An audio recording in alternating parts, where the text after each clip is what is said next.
আসসালামু আলাইকুম। আসছিলাম নামাজ পড়তে, আসরের নামাজ। সো একটা জিনিস, আসলে বাংলাদেশিরা আসলে কি বলবো, এই যে দেখেন মসজিদে তালা লাগানো। আসলে মসজিদ কি তালা লাগানোর জন্য কি নির্মিত করা হয়েছে নাকি? আল্লাহর ঘর মসজিদ, মসজিদটা সবসময় খোলা থাকবে, তাই না? মানুষ নামাজ পড়বে, নামাজ কালাম পড়বে।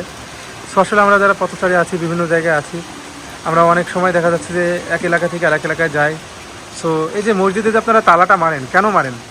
আমি আমাদের বিশেষ করে যারা মথুরাপুরে আছে, মথুরাপুরের কিছু মুয়াজ্জিমদেরও বলছি উল্লেখ করে, ইভেন আমি এই অত্র দৌলতপুরের সকলকে উদ্দেশ্য করে এবং অত্র বাংলাদেশের সকলের উদ্দেশ্য করে আমি এই ভিডিওটি করতেছি। যে আল্লাহর ঘর, আসলে এই যে আমরা যে নামাজ পড়তে এসেছিলাম বৃষ্টির মধ্যে, ভাবলাম যে মসজিদে একটু আশ্রয় নিব, নামাজও পড়বো, একটু আশ্রয়ও নিব, কিন্তু এই যে মসজিদে তালা লাগানো, এটা আসলে মুসলিমের কাজ কারবার না, ঠিক আছে? আপনারা যে অনেক রকম হাদিয়া দেন, ওয়াজ, হ্যাঁ, ওয়াজ মাহফিল শুনেন, হ্যাঁ, ওয়াজ মাহফিল শুনে বলেন যে পেশাব করলে, দাঁড়িয়ে পেশাব করলে সমস্যা নাই, বসে পেশাব করলে সমস্যা, এরকম বিভিন্ন রকম হাদিয়া দেন, ঠিক আছে? তো তাদের উদ্দেশ্য করে বলছি, আপনারা যে ওয়াজ মাহফিল করেন তাদের উদ্দেশ্য করে বলছি এরকম সমস্যা।